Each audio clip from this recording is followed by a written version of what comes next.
우리 계속 전도서 말씀을 살피고 있습니다. 어제 말씀드린 것처럼 전체 12장 중에 6장은 앞뒤를 연결짓는 연결고리와 같고 6장 10절 이하에서 살펴봤던 것처럼 이제 7장부터는 조금 더 다른 분위기의 전도자의 권면이 이어지고 있는 걸 보게 됩니다.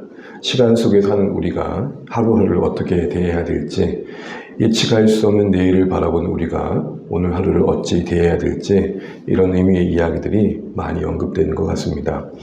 오늘 보시는 것처럼 전도자는 어떤 일정한 형식을 가지고 우리에게 지혜와 우매에 대해서 조언해 주고 있습니다. 보시는 것처럼 우리가 지금 읽은 내용들 보게 되면 무엇이 무엇보다 낫다, 무엇이 무엇보다 낫다, 이거를 조금 표현하자면 비교 자문이라고 그럽니다. 비교의 형태로 어떤 한 문장이 평행을 이루게 해서 그 안에 대조를 통해서 교훈을 주는 형식을 비교 자문이라고 부릅니다. 특별히 여러분, 뭐뭐보다 낫다라는 말이 반복되는데, 뭐뭐보다 낫다라는 말은 선하다, 좋다라는 말과도 같은 말인데, 이렇게 보면 바로 앞에 6장 12절에 누가 무엇이 더 낫다 말할 수 있겠느냐, 인간의 한계를 지적한 그 전도자의 자문에 대한 답과 같습니다.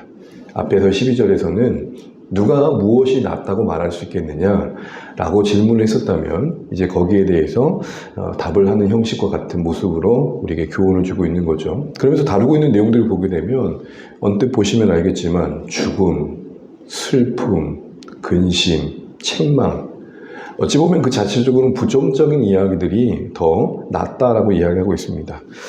사실 우리 삶의 다양한 환경 속에서 눈에 드러나지 않지만 숨겨진 유익들이 있다는 건 살아가면서 느끼는 것 같습니다. 얻는 게 다 좋은 게 아니라 때로는 상실이 고통스럽지만 그 안에 더 많은 걸 담아내시죠.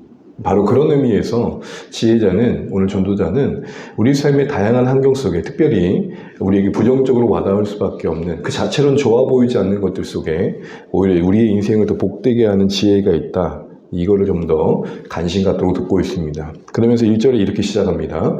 좋은 이름이 좋은 기름보다 낫다. 좋은 이름이 좋은 기름보다 낫다. 여러분, 이게 어떻게 와닿으시나요? 구약에서 성경 전체적인 면에서도 그렇지만 이름은 그 사람의 존재를 대변합니다. 그래서 좋은 이름이라는 것은 좋은 존재, 그가 시간 속에서 남긴 삶의 흔적들이라고 할 수 있고, 그 결과적인 명예라고 할 수 있습니다. 또 다른 말로 하면 위상이죠.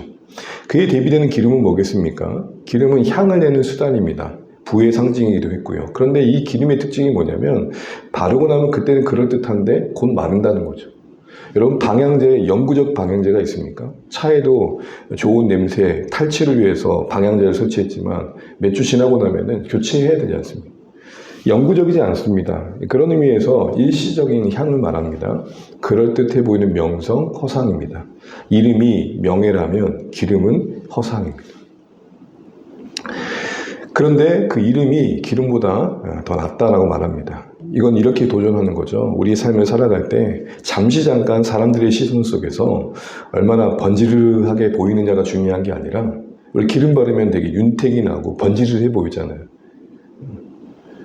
같은 인물인데 화장 종류가 다르잖아요. 저만 해도 뭐 바른 것도 아닌데 로션 하나만 발라도 우리 아이들이 야, 아빠 얼굴 정말 멋있어 보인다고 얘기하는. 근데 그건 잠깐이잖아요. 또 얼마나 번지르르하게 보이냐가 아니라 어떻게 기억될 것인가. 진짜 고민이 많이 해야 될 부분인 것 같습니다. 얼마나 그럴듯해 보이냐, 부풀어진 인생이 아니라 얼마나 내용이 있느냐, 그거를 전도자는 우리에게 고민하면서, 그러면서 이런 말을 덧붙입니다. 죽는 날이 출생한 날보다 낫다. 이 말은 적극적으로 이런 표현일 것입니다. 태어난 날도 정말 축하받을 일이지만 더 중요한 것은 그 인생의 매듭이 어떠해야 되는지가 더 중요하다. 가끔 살아가다 보면 참 불우한 삶의 환경 속에서 태어난 자들이 있습니다. 그 여건과 환경이 참 비참합니다. 그런데 그 인생의 역정이, 그리고 그 삶의 매듭이 참 매력 있을 때가 있습니다.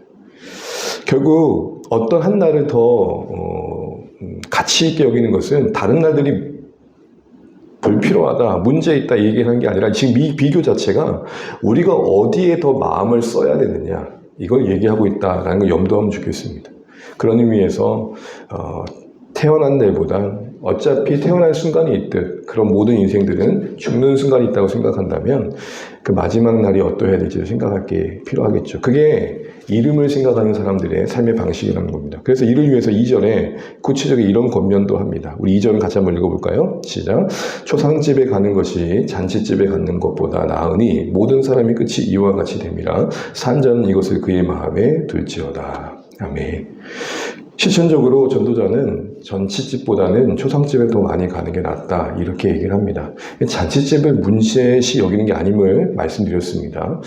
더 우리 인생의 본질적인 고민을 할 수 있는 곳이 어디냐는 측면에서 보면 초상집이 더 그런 부분이 있다라는 겁니다. 한 생의 끝이 있는 그곳.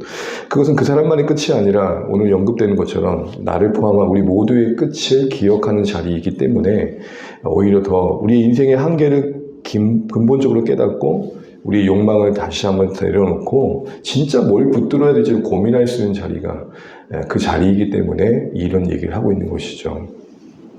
그러면서 자연스럽게 3절에 이런 이야기를 이어갑니다. 3절도 읽어볼까요? 슬픔이 웃음보다 나음은 얼굴에 근심하는 것이 마음에 유익하기 때문이라. 지금 얼굴에 근심하는 그 자체를 낫다라고 보는 게 아닙니다. 기독교 신앙이 항상 찌푸리면서 인상 쓰고 뭔가 우울한 그런 걸 말하는 게 아닌지 우리 너무 잘 알지 않습니까? 기쁨이 있고 쾌락이 있고 누림이 있는 곳. 그게 기독교 신앙입니다. 그런데 여기서 강조점은 그 허탈한 웃음보다 끝나고 말 그 어떤 웃음보다 우리 내면에 깊이 자리 잡아서 우리가 무엇을 위해 사는지를 다시 한번 궁구하게 하는 슬픔과 근심이 필요할 때가 있다. 지금 그 얘기를 하는 겁니다. 겉으로 보기엔 좋아 보이지 않지만 그렇다고 피하거나 외면할 것이 아니라는 것이죠. 슬픔 그 자체가 좋은 사람은 어디 있겠습니까? 그런데 의외로 슬픔에서 우리 인생에 더 많은 교훈들을 얻을 때가 있더라는 것입니다. 그래서 어느 누군가 이렇게 얘기했습니다. 쓰디쓴 현실에서 고개를 돌릴수록 진정한 삶으로부터 멀어진다. 다시로 쓰디쓴 슬픔에서부터 자꾸 우리가 멀어질수록 우리는 진정한 삶의 가치로부터 멀어진다. 이런 이야기를 합니다. 맞는 말인 것 같습니다.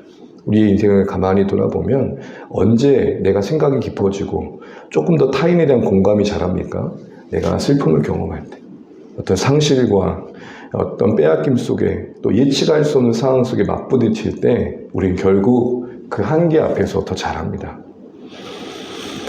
의외로 그 슬픔과 절망이 더 많은 것들을 우리 안에 담아냅니다. 그래서 저는 저희 인생관이 그렇고 목회 현장에도 그렇고 늘 제 마음을 다잡는 것 중에 하나가 어느 누군가가 이런 권면을 해줬던 기억이 오래 남습니다. 하나님은 모든 상황 속에 적합하고 필요한 은혜를 담아내신다. 우리는 선택 속에 최선의 선택을 하려고 합니다. 그 고민 속에는 그 선택이 보장해줄 결과들에 대한 우리 마음이 가기 때문입니다. 물론 어떤 선택이 더 나았다라고 말할 수 있는 게 분명히 있습니다. 그런데 그 선택이 우리 모든 걸 책임져 주는 건 아니죠. 아무리 좋은 배우자의 조건을 가지고 있는 사람을 만나도 그 관계 속에서 소통이 있고 갖고 가는 노력들이 있지 않으면 서로의 아름다움은 전혀 서로에게 무익하겠죠. 무슨 말입니까? 모든 상황 속에 혹 그것이 차선이었다 할지라도 하나님은 우리에게 필요한 은혜를 담아내신다. 이게 매 순간순간의 선택의 고민 속에서 그래도 다시 한번 하나님의 일하심을 바라보는 제 삶의 소망의 근거입니다. 오늘 그런 얘기를 하는 겁니다. 슬픔 그 자체는 참 힘들지만 그 안에 더 많은 것들을 담아내신다. 꼭 필요한 걸 담아내신다. 그러면서 실체적인 권면을 또 하나 이어가는 게 5절이 나오는데 6절과 함께 이런 얘기를 합니다. 5절을 보시게 되면 우리가 좋은 이름이 좋은 기름보다 낫다. 그런 인생관을 추구한다면 5절과 같이 살아야 된다는 거죠. 뭘 얘기합니까? 책망을 더 귀하게 여겨라. 그러면서 대비되는 게 뭡니까? 우매한 자의 노래입니다. 노래, 어떤 즐거움을 표현하는 그런 수단이 아니라 이 책망과 대비되는 이 우매한 자의 노래는 뭐겠습니까? 듣기 좋은 말이겠죠. 그러니 책망과 대비되는 이 우매한 자의 노래보다 책망으로 귀 기울이려고 말하는 것에는 우리에게 더 뭐가 유익하겠냐는 것입니다. 여러분, 책망은 누가 들어도 그 자체로 즐거워하는 사람은 아무도 없습니다. 책망은 듣는 이에게 상처를 남깁니다. 생채기를 남깁니다. 그래서 통증이 있습니다. 그 우매자의 노래는 들으면 들을수록 좋습니다. 그런데 뭐냐고? 들으면 들을수록 현실로부터 멀어지고 나로부터 멀어집니다. 공허하게 됩니다. 피상적인 조언들은 나를 알지 못하게 합니다.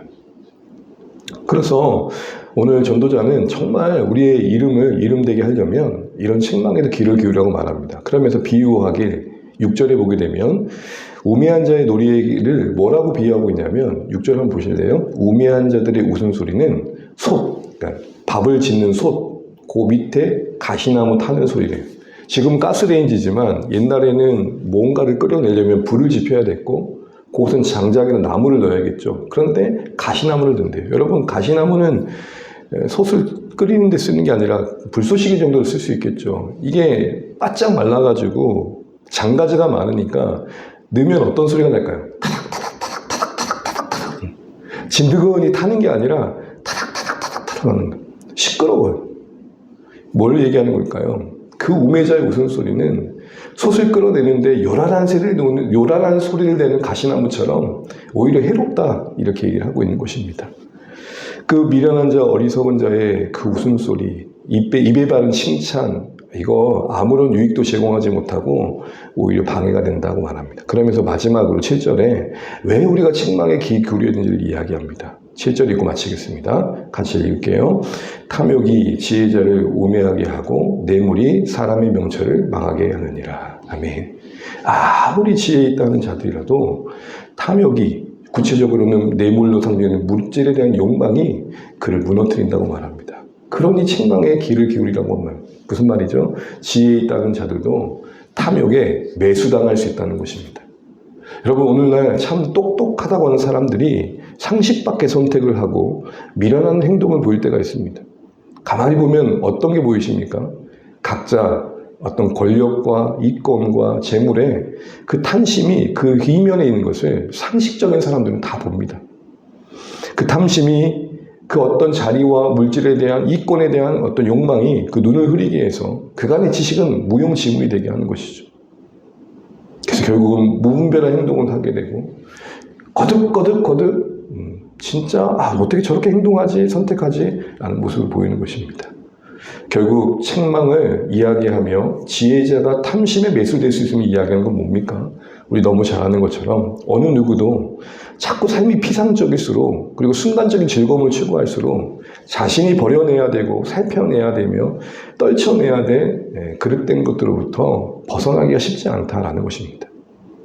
아프지만, 쉽지 않지만, 고통스럽지만 나를 직면하고 내 안에 하나님으로부터 떨쳐내야 될 것들을 버릴 수 있는 매일의 반복이 책망 속에서 이루어지는 것들을 알고 전도자는 우리에게 이런 권면을 하고 있는 것이겠죠. 말씀을 읽겠습니다. 오늘 7장부터 이제 전도자는 이런 얘기를 합니다. 좋은 이름이 좋은 기름보다 낫다. 잠시 번지르한 인생이 아니라 이름이 있는 인생, 존재가 있는 인생, 삶의 이야기가 있는 인생, 허상이 아닌 위상이 있는 인생, 잠시의 명성이 아닌 명예가 있는 인생, 이 인생을 살아가기 위해 이 땅에서 우리가 어떻게 해야 될지를 다 알고 있습니다. 사랑하는 주안의 가족 여러분, 우리의 인생은 기쁨과 슬픔의 오고감 속에 죽음의 짐을 지고 있는 한 존재입니다. 그 한복판에 죽음을 멀리 둘 수 없는, 언제 어떻게 찾아올 수 있는지 모르는, 어떻게 보면 불청객과 같은 그 죽음을 가까이 두고 있는 인생들입니다. 그런 의미에서 우리가 언제 하나님의 부르심을 받을 수 모르는 인생들 속에서 우리 하루를 어찌 살아야 될지를 이 말씀 앞에 고민하게 됩니다. 주신 말씀들을 가만히 생각해 보면서 나는 하나님 앞에 어떤 이름으로 남겨질까 고민하며 책망에도 귀를 기울이고 슬픔 속에도 많은 것들을 배우며 잠시 잠깐의 기쁨보다는 나를 더 돌아보는 자리에 나를 더 두어야겠다 이렇게 결심하시고 오늘도 그렇게 살아내기를 기도하시는 하루의 시작 되시기를 간절히 바랍니다. 기도하겠습니다.